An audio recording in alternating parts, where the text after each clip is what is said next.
আমরা বুঝি নাই আজকের যুবক আজকের মুরব্বী, আমরা বুঝি নাই আজকের মহিলারা বুঝি নাই এই কালেমার মর্মটা পৃথিবীর জমিনের ভিতরে বুঝতে পারে নাই, কিন্তু কালেমার মর্ম বুঝেছে ওই যুগের যুবক হযরত বেলাল রাদিয়াল্লাহু আনহু কালেমার মর্মটা বুঝে নিয়েছিল।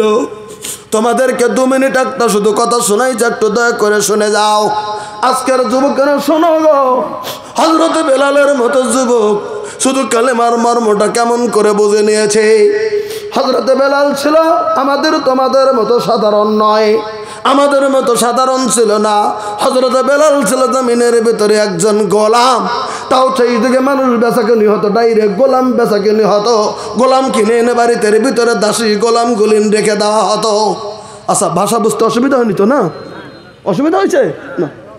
গোলাম ছিল হযরত বেলাল, রাখওয়াল ছিল জমিনে। হযরত বেলাল কার গোলাম ছিল? পৃথিবীর জমিনের ভিতর উমাইয়া ইবনে খালফের গোলাম। ওই উমাইয়া ইবনে খালফ ছিল ওই মুশরিকদের একজন নেতা। তার ওই যে মক্কার মুশরিকের নেতা ছিল উমাইয়া ইবনে খালফ, তার গোলাম ছিল পৃথিবীর জমিনের ভিতরে হযরতে বেলাল, তার গোলাম ছিল। একটু দয়া করে শুনে নাও 10 মিনিটের মধ্যে। হযরত বেলাল যখন শুনলেন আখেরি নবী পৃথিবীর জমিনের ভিতরে কালিমার মিশন পৃথিবীর জমিনের ভিতরে চালাচ্ছে, এই কথা যখন হযরত বেলালের কানে কানে কানে কানে কানে কানে যখন চলে গেল, হাফসের গোলাম হযরত বেলাল কিছু তত্ত্ব জেনে জেনে জেনে জেনে তার ইসলামের পানিতে তারা দেহের ভিতরে যেমন প্রবেশ করেছে। উমাইয়া ইবনে খালফের ওই সমস্ত বকরি গুলিন দুম্বা গুলিন নিয়ে নিয়ে ময়দানের ভিতরে চলে চলে চলে চলে তিনি চলছে। হঠাৎ করে গো আল্লাহ রাব্বুল আলামিনের নবী সাল্লাল্লাহু আলাইহি ওয়াসাল্লামের কাছে তালিম লইয়া ওই ময়দানের ভিতরে কালেমা গ্রহণ করে হযরত বেলাল পৃথিবীর জমিনের ভিতরে মুসলমান হয়ে যায়। একবার সুবহানাল্লাহ বলুন। ইতিহাসটা একটু ব্যাকগ্রাউন্ড ভাবে একটা কিতাবের ভিতরে লিপিবদ্ধ করেছেন, হাদিসের ভিতরে আছে বয়ান। আল্লাহ নবী সাল্লাল্লাহু আলাইহি ওয়াসাল্লাম যখন ইন্তেকাল করেছেন, নবী বেঁচে নাই পৃথিবীর জমিনে, হযরত বেলাল তখন বেঁচে আছেন, বৃদ্ধ। ওই মুহূর্তের একটা কাহিনী, একটা মা তার ছোট ছোট উঠন্ত বয়সের 2টি যুবকের কাছে মা আলোচনা করছেন, ছেলেরে, এই ছেলেরা, তোরা তো ইসলাম পেয়েছিস খুব সহজে, তোরা কি জানিস এই কালেমার জন্য আল্লাহর নবীর সাহাবীরা পৃথিবীর জমিনে কত রক্ত দিয়েছে? ছোট্ট ছোট উঠন্ত বয়সের ছেলেরা বলতেছে, মা গো, কালেমার জন্য কেমন করে রক্ত দিয়েছে। মা বলে দিতেছেন, সরে আমার ছেলেরা শুন, এখনো আছে একজন, তার নাম হযরত বেলাল রাদিয়াল্লাহু তাআলা আনহু। তিনি খুব এই কালেমার জন্য পৃথিবীর জমিনের ভিতরে খুব কষ্ট করেছে বলে আমরা জানি। ছেলে 2টি বলছেন, মা সত্যি? বলে হ্যাঁ সত্যি, খুব কষ্ট করেছে। কোথায় থাকে? যা, মদিনার মসজিদের কাছাকাছিতে আছে, যা দেখ। আজকের মতো ঠান্ডার মৌসুম, ভালো করে বুঝে নেবেন, এখনকার মতো ঠান্ডার মৌসুম, সকালবেলা তো কুয়াশা কুয়াশা জমিনের ভিতরে পড়তে থাকে। ওই মৌসুমে হযরতে বেলাল রাদিয়াল্লাহু তাআলা আনহু পূর্ব দিকে সূর্য উঠেছে, আর সূর্যের রৌদ্র তাপানের জন্য তাপ কিছু নেওয়ার জন্যে চাদর গায়ে দিয়ে বাড়ির বাইরে সকালবেলা বসে রয়েছে। পূর্ব দিকে সূর্য উঠবে, শরীরের ভিতরে মিঠা মিঠা মিঠা মিঠা মিঠা মিঠা তাপ লাগবে। হযরতে বেলাল বসে আছে একটু বাহিরে। এই 2টা যুবক কেবল যুবক হতে চলছে, মার কাছে শুনছে হযরতে বেলাল নাকি খুব কষ্ট করছে, তোমাদের মতো যুবক ছোট ছোট 2টো। তাই চলে গেলেন খবর নিয়ে নিয়ে নিয়ে নিয়ে নিয়ে আমরা নিজেরা শুনবো কালেমার জন্য হযরতে বেলাল কত কষ্ট করেছেন। তাই বলে চলে 2টা জট্ট ছেলে যা যা যা যা যা যা জিজ্ঞাসা করে করে করে করে খবর নিয়ে নিয়ে নিয়ে নিয়ে একজনকে জিজ্ঞাসা করেছে, কে হযরতে বেলাল? দূর থেকে একজন দেখিয়ে দিয়েছে, ছেলেরা রে ওই যে যাও বাড়ির বাইরে বসে রয়েছে, রৌদ্রতা বাজছে, উনি হচ্ছে আল্লাহ রাব্বুল আলামিনের নবীর সাহাবী হযরতে বেলাল। একবার সুবহানাল্লাহ বলে দিয়েছেন। 2টি ছোট্ট ছোট্ট ছেলে বাবাটা বসে আছে, যাইয়া দূর থেকেই সালাম দিয়েছে। ওই ছুটে দুটো ছেলে যখন সালামটা দিয়েছে, হযরত বেলালের কলিজা ওই দুটো ছেলেকে দেখে একদম যেমন নরম হয়ে যায়। সুবহানাল্লাহ বলেন। হযরত বেলাল রাদিয়াল্লাহু আনহু বলতেছেন, তোরা কে রে? এত সকালবেলা তোরা আমার এখানে চলে এসেছিস, তোরা কে? তখন ছেলে দুটি পরিচয় দিয়েছে, আমরা অমুক জায়গাকার দুই মায়ের দুইজন সন্তান। তাই বলে, কেন এসছে রে বাবা এত সকালে? বলে, আমরা আপনার কাছে চলে এসেছি। কার কাছে চলে এসছে? আমরা আপনার কাছে চলে এসেছি। আমরা আপনার কাছে চলে এসেছি কেন? বলে, একটু দুটো তিনটি কথা শুনবো। আপনার কি নাম হযরত বেলাল রাদিয়াল্লাহু তাআলা আনহু নাকি? বৃদ্ধ বলতেছে, হ্যাঁ আমি হযরত বেলাল। আপনি কুমাইয়া ইবনে খালবের গোলাম ছিলেন নাকি? বলে, হ্যাঁ। আপনি কি মদিনার মসজিদের মুয়াজ্জিন ছিলেন? বলে, হ্যাঁ আমি হযরত বেলাল। বলে, আপনার কাছে দু তিনটি কথা শোনার জন্য আমরা দুইজন চলে এসেছি। বলে, কি? আপনি যখন পৃথিবীর জামিনের ভিতরে কালেমাটা গ্রহণ করে নিয়েছিলেন, আপনাকে নাকি খুব কষ্ট দিয়েছিল বেঈমানের দলেরা, আপনার উপরে নাকি অত্যাচারের স্টিম রোলার চালিয়েছিল। কেমন দুঃখ পেয়েছিলেন গো নবীর সাহাবী, ওই কথাটা আপনার মুখে শোনার জন্য আমরা দুইজন আপনার কাছে চলে এসেছি। হযরত বেলাল দেখলেন, বলে, তোমরা কার কাছে শুনেছ? বলে, মার কাছে শুনেছি। তাই? বলে, ঠিক আছে, তোরা যদি আসছিস, তোমরা যদি আসছো, আমি তোমাদেরকে বলছি। তখন হযরত বেলাল রাদিয়াল্লাহু তাআলা বললেন, আমি কেমন করে ইসলাম নিয়েছি আমার জিন্দেগি হিস্টরি তোমাদের দুজনের কাছে আমি বলবো। তোমরা দুজন আমার পিছনের দিকে সামান্য সময়ের জন্য দাঁড়িয়ে যাও। একটু আমার পিছনে আসো গো, একটু আমার পিছনে আসো। ছোট্ট ছেলে দুটো পিছনে চলে গেলেন।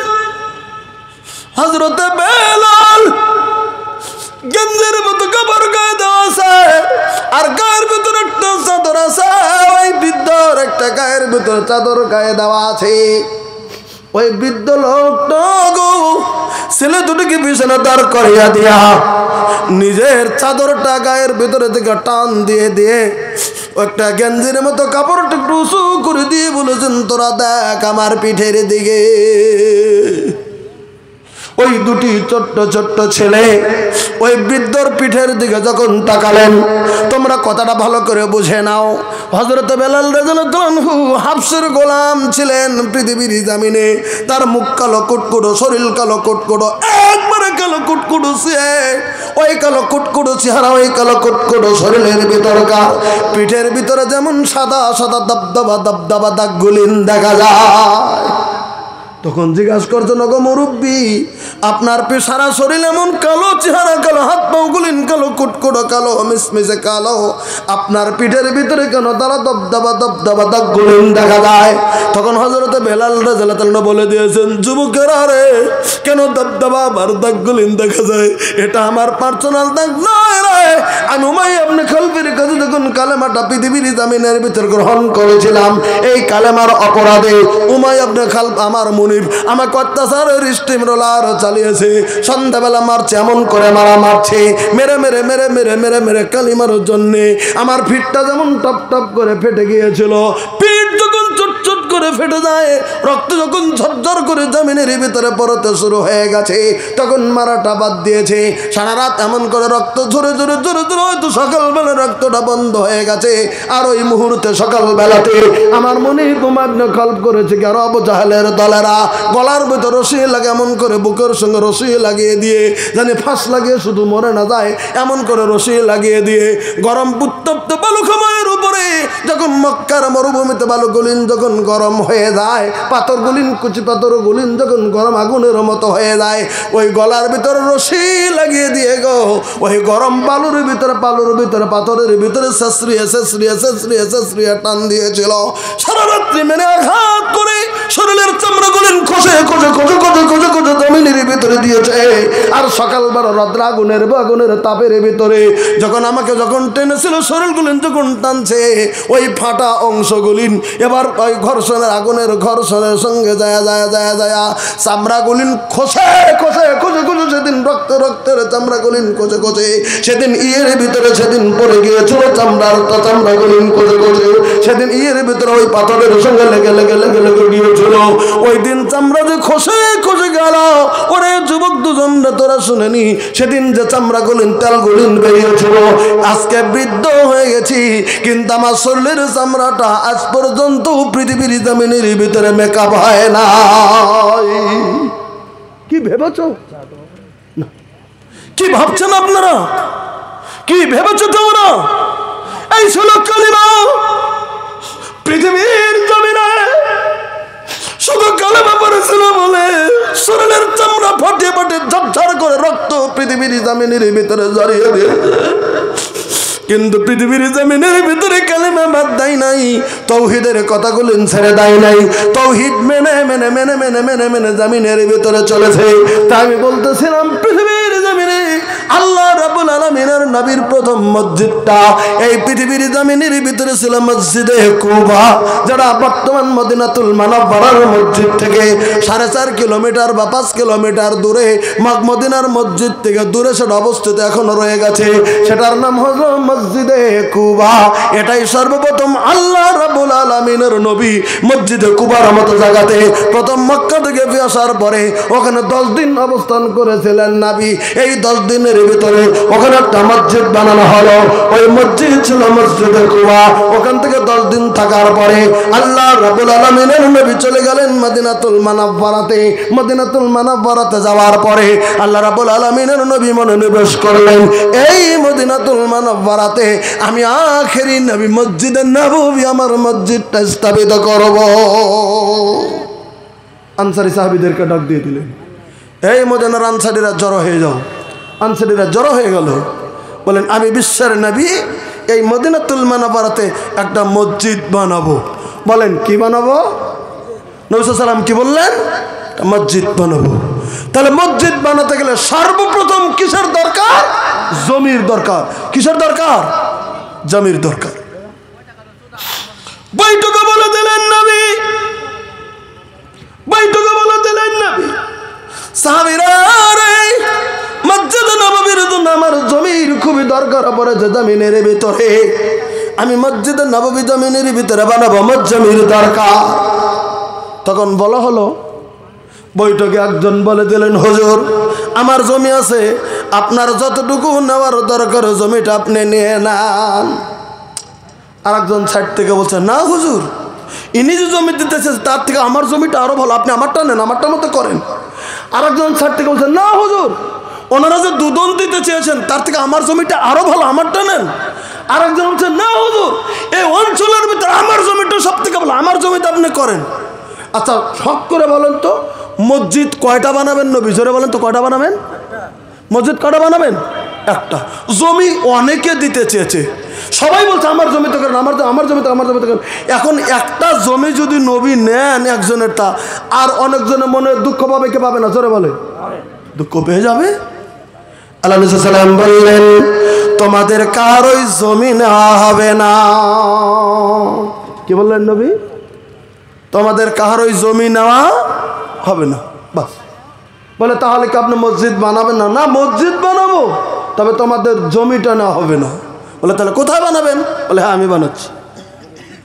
আল্লাহ রাব্বুল আলামিনের নবী বলে দিলেন, এই কথাটা ভালো করে শুনেন, ওই বুঝতে এই যে রে এদিকে আল্লাহ রাব্বুল তোমাদের জন্য ইতিহাসটা নিচে ছাইরাই দিয়েছিলাম, এত বন্ধ করে দিতাম তো 7 জনের জন্য। আমি যতক্ষণ না উঠবো তোরা 7 জন উঠবি না ইনশাল্লাহ। যতক্ষণ আমি উঠবো না তোরা থাকবি বসে, সবাই যদি যা তোরা 7 জন থাকবি। আজকে ডেকে এনেছি, মেহনত লেগেছে, থাক। শুনে নেন ভালো করে শুনে নাও, আল্লাহ রাব্বুল আলামিনের নবী বললেন মসজিদ বানাবো, তবে তোমাদের জমি নেব না। তোমরা যারা যারা স্বীকার করেছো কারো এটা না হবে না। তাহলে মসজিদ কেমন করে বানাবে? বলে একজনেরটা যদি নেই আর একজনে খারাপ পেয়ে যাবে, নাই হবে না। একটা কথা শুনে নাও, মধ্যখানে আসামে একটা জেলা আছে, জেলার নাম দরং। জেলাটার নাম কি? দরং জেলা। আমার বাড়ি গোয়ালপাড়া জেলা। এই যে এখানে একজন ইমাম থাকে, পিয়াদাপুর মসজিদে ইমামতি করে নাকি শুনলাম আজকে। ওর বাড়ি আমার বাড়ির কাছে। এই মৌলভী সাহেবের বাড়ি আমার বাড়ির কাছাকাছি, একদম বেশি দূর নয়। আমার জেলা বাড়ি একদম কাছাকাছিতে। হ্যাঁ হ্যাঁ, তো এখানে বাড়ি করছে, তাই তো? ওই তো আমাদের বাড়ির পাশের বাড়ি। যাক, অন্তত একজন তো আমার জেলার লোক এই পাকুড়ে পেয়ে গেলাম, বড় খুশির বিষয়। এখানে পাকুড়ে পেয়ে গেলাম, আলহামদুলিল্লাহ, ভালো তো। যাজ্ঞা, আমি বলছিলাম আল্লাহ নবী সাল্লাল্লাহু আলাইহি সাল্লাম বলেন, এবার যদি ওই দরং জেলার কথাটা বলতেছিলাম, দরং জেলাতে অনেক দিন আগে, মোটামুটি আজ থেকে 15-16 বছর হবে, মানে আমি গেছি আর মৌলভী সাহেব গেছে জালসাতে গেছি। তো জালসার কমিটির যারা লোক আছে, কমিটির কিছু লোক মৌলভীদেরকে দাওয়াত করেছে, রাত্রে আমি খাওয়াবো। ও বলছে যে আমি খাওয়াবো, বল দুবারতেই কিছু কিছু খাবে। আরেকজন বলছে আমি খাওয়াবো।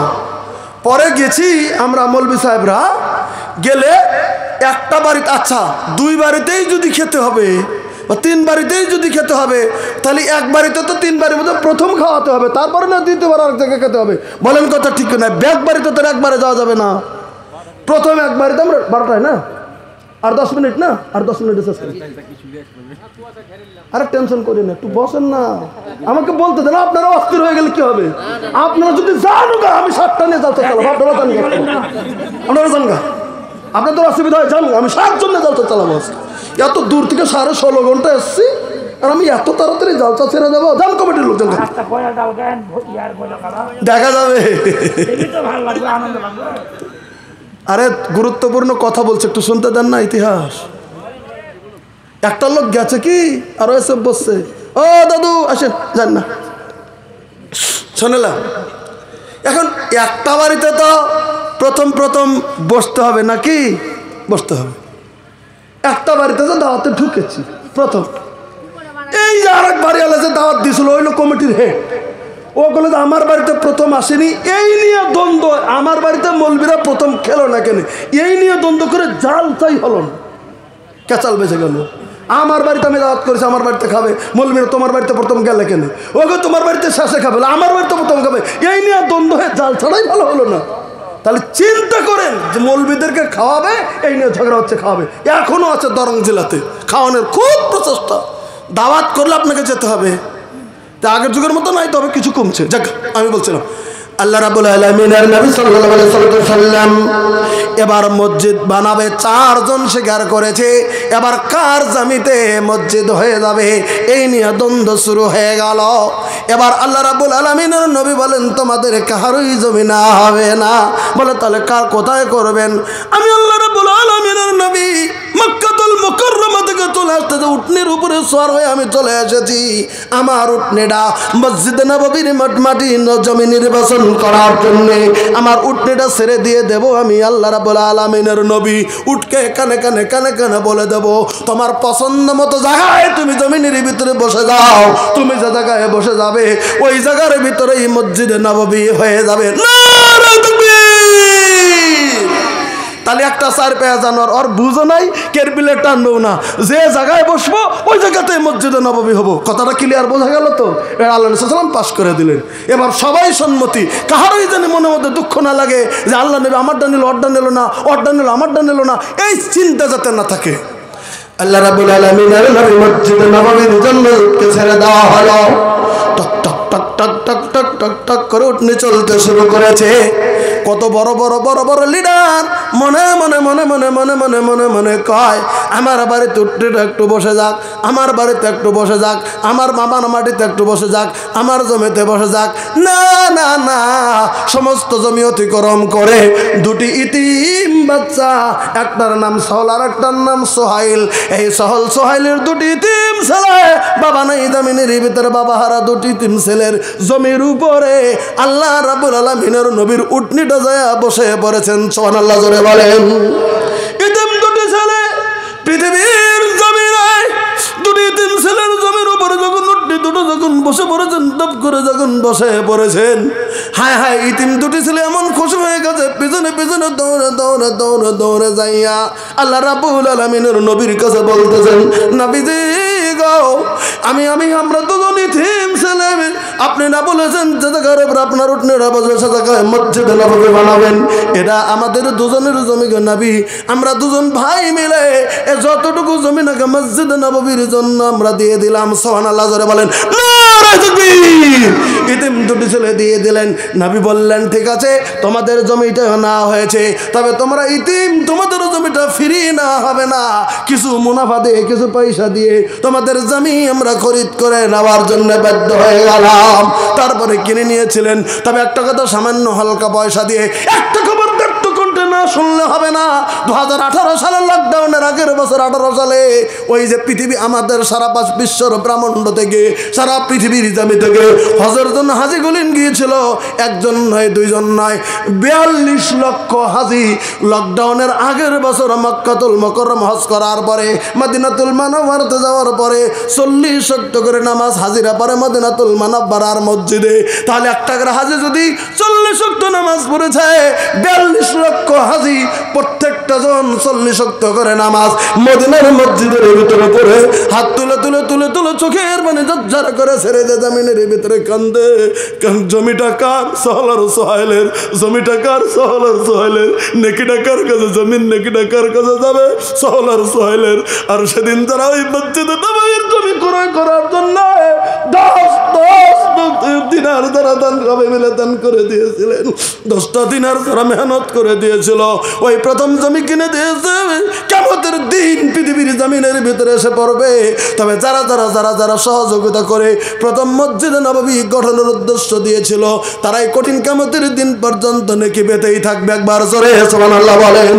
ভাই গো, পৃথিবীর জমিনের ভিতরে আল্লাহ রাব্বুল আলামিন সাল্লাল্লাহু আলাইহি হাদিস বুখারী শরীফের লা তুসাদ্দুর রিহাল ইল্লা ইলা সালাসাতি মাসাজিদিন, পৃথিবীর জমিনের ভিতরে কোথাও কোনোদিন কোন নেকির উদ্দেশ্য কোথাও সফর করা যাবে না, কোন মসজিদে নেকি বেশি হবে এই উদ্দেশ্য পৃথিবীর কোথাও যাওয়া যাবে না, ওই মসজিদে নামাজ পড়লে নেকি বেশি হবে না। না, এমন কোন মসজিদ পৃথিবীর জমিনের ভিতরে নাই। তবে 3টা জায়গায় সফর করা যায়, ইল্লা ইলা মাসাজিদিন ইল্লা ইলা সালাসাতি মাসাজিদিন। পৃথিবীর জমিনে 3টা মসজিদ যদি সফর করেন সেটা জায়েজ আছে। প্রথম মসজিদের কথা বলা হয়েছে, সেটা হচ্ছে আল্লাহ রাব্বুল আলামিনের বাইতুল্লাহ, যেটা মক্কাতুল মুকাররমার মসজিদ, মসজিদে হারাম, যেটা মসজিদুল হারামের এরিয়ার ভিতরে হেরেমের যেটা এরিয়া দেওয়া আছে, হেরেমের এরিয়া করা আছে হেরেম শরীফের ভিতরে। ওই হেরেমের এরিয়ার ভিতরে কোন মানুষ যদি পৃথিবীর জমিনে 1 রাকাত যদি নামাজ পড়েছে, গোটা পৃথিবীর যে কোনো জায়গাতে যদি নামাজ পড়ে 1 লক্ষ রাকাত নামাজ পড়লে যে নেকিটা হয়ে যাবে। আর মসজিদ হারামের হুদুদে হারামের ভিতরে 1 রাকাত নামাজ পড়লে ওই যে 1 লক্ষ রাকাতের নেকি আল্লাহ তাআলা আমল নামায় দিয়ে দেবে। একবার সুবহানাল্লাহ কোন, এটা জোরে কোন। যে কটা লোক সামনে বসে আছেন, এই যে সামনে আছেন, স্টেজের কথা বলিনি, এর মধ্যে হজে বা ওমরায় যাওয়া কেউ আছে না? একটু হাত তোলেন দেখি। হজে বা ওমরায় গেছেন এরকম কেউ আছেন? আছেন?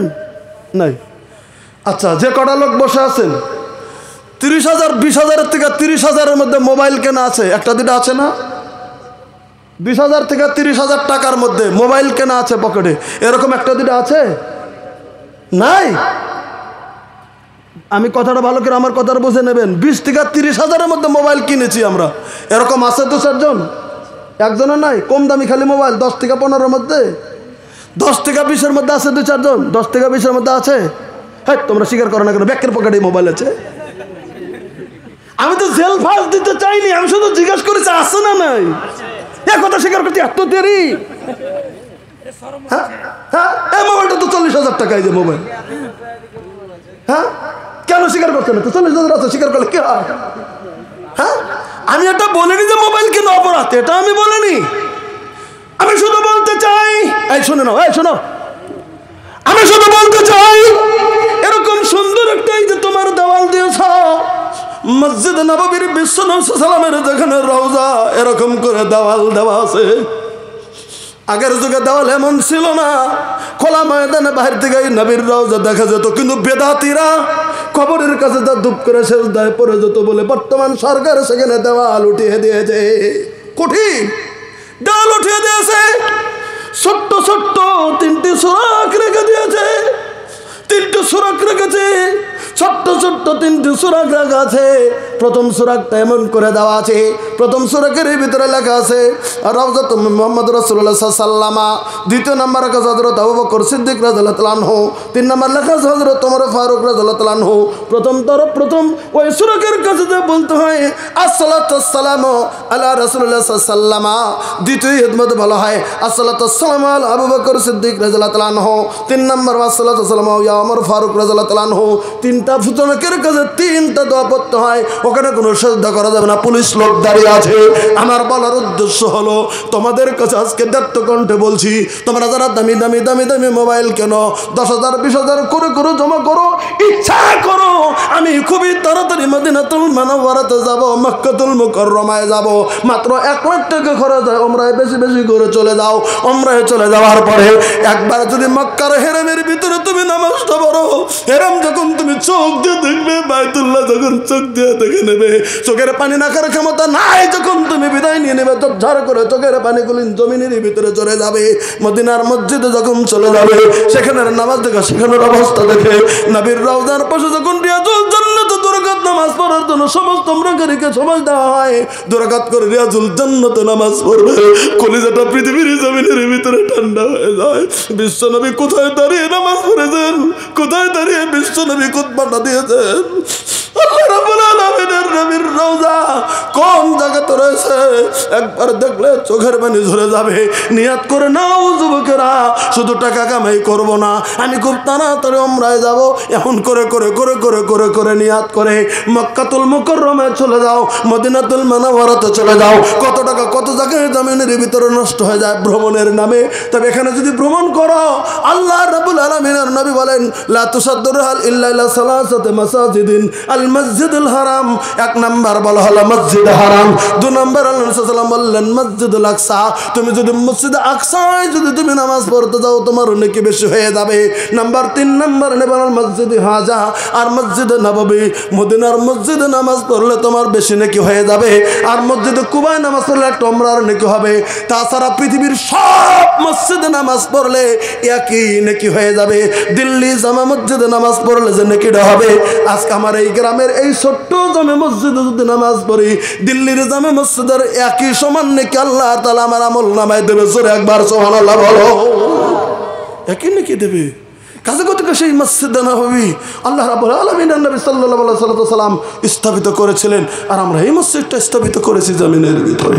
আমরাও মুসলমান, তারাও ছিল মুসলমান, তারাও দিয়েছিল, আমরাও জমিনের ভিতরে দিয়েছি। তবে হ্যাঁ, সেখানকার ছোট্ট ছোট্ট জিনিসগুলি আল্লাহ নবী সাল্লাল্লাহু আলাইহি ওয়াসাল্লামের জন্য চোখের পানি ঝরঝর করে ছেড়ে দিয়ে পৃথিবীর জমিনের ভিতরে কান্না করেছে, যে কান্নাটা পৃথিবীর জমিনে আজকে আমরা মানুষ পৃথিবীর জমিনের ভিতরে করতে পারিনি। কিন্তু সে যুগের সেই মরা কাঠের টুকরোটা আল্লাহ রাব্বুল আলামিনের নবীর মহব্বতে কেন্দেছে। তার প্রমাণ সহিহ বুখারী শরীফের ভিতরে আসছে। রাবী বর্ণনা করেছেন কানা জিজউন ইয়াকুম ইলাহি নবী সাল্লাল্লাহু আলাইহি ওয়াসাল্লাম। আল্লাহ রাব্বুল আলামিনের নবী সাল্লাল্লাহু আলাইহি ওয়াসাল্লাম মক্কা থেকে হিজরত করে মদিনাতুল মুনাওয়ারাতে গেলে মদিনার মসজিদে নববী তখন আমাদের মতো সহজ করে একদম কোনো মতে সেই পাতা টাতা দিয়ে করা হয়েছিল। সেই মদিনার মসজিদের খুঁটি দেওয়া হয়েছিল খেজুর গাছের মরা অংশ দিয়ে, উপর গাছটা মরে গেছে, তার অংশ দিয়ে সেখানে খুঁটি স্থাপিত করা হয়েছিল, সুতুন দেওয়া হয়েছিল। আর সেটা আল্লাহ রাসূল সাল্লামের মসজিদে নববীতে যখন ফালাম্মা উদিয়াল মিম্বার, যেদিন সর্বপ্রথম মসজিদে নববীতে মেম্বার বানিয়ে দেওয়া হয়, তখন সামিনা লিল জিজি মিসলা সাউতিল ইজার। সাহাবী বর্ণনা করেছেন ফাসামিনা লিল জিজলি মিল জিজলিল জিজি মিসলা সাউতিল ইশার। আমরা নজর করে দেখেছি, শুনে দেখেছি মসজিদে নববীর ভিতরে মা মারা বাচ্চার মতো করে রোদন করে কান্না শুরু হয়ে গেছে। আমরা তালাশ করলাম কে কান্না করে, কে কান্না করে। নজর করে দেখা গেল যে সুতরের সাথে হালান দিয়ে আল্লাহ সাল্লাম খুতবা দিতেন, এখন মেম্বার হয়ে গেছে, আর নবী তার কাছে যাবে না বলে সেই মরা কাঠের টুকরো র র করে মসজিদে নববীতে কান্না শুরু করে দিয়েছে। একটা কাঠের টুকরো মা মারা বাচ্চার মতো চিৎকার করে কেঁদেছিল মসজিদে নববীতে। 10 মাসের গাভীন উটনির মতো চিৎকার করে কেঁদেছিল পৃথিবীর জমিনে।